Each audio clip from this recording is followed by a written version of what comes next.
it's catching them young and catching the parents young as well, because sometimes some parents are really traditionalists. You have to go to university. And sometimes it's really about enlightening the parents as well, to let them know the options that are out there. That saying, knowledge is power, is absolutely critical. There's so many different ways for people to thrive in a career. It doesn't have to be through just one route. Workforce planning. Plan for this. Be intentional. You're going to take on work experience. You're going to take on an intern. What happens next? What is their career journey? Plan this. Weave this into your workforce plan.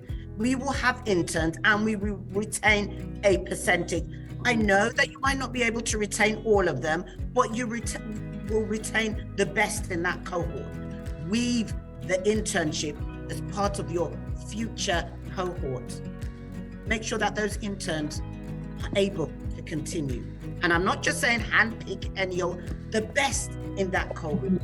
Have some form of criteria, but don't just let them, have 6 weeks of a brilliant experience and just leave them dry.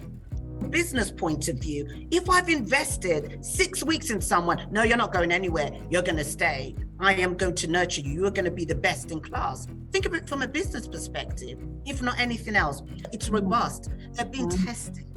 They're doing stuff that will benefit them. And afterwards, there is a reward. It's these kind of initiatives that effect that change for the future, that secure the change for the future. Really about raising the aspirations and getting them to think big, rather than listening to some of the doom and gloom coming out of the media. To think big as a Black person, that I can achieve, I can aspire. Because we know there's a lot of opportunity out there, but sometimes you just don't have the network. Your parents don't know someone who knew someone, whose cousin knew someone, whose brother knew someone. And so about that succession planning, one thing I usually say to exec boards, to say, if your role, the nature of this game, that your role can only be given, and I do this across all the protected characteristics, but we're talking about Black inclusion, being unapologetically Black.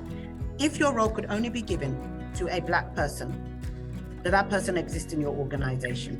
If they don't, do they exist in your sister organization? If you can't think of any Black person that you can hand your role over to, then you've got a problem. You need to be intentional.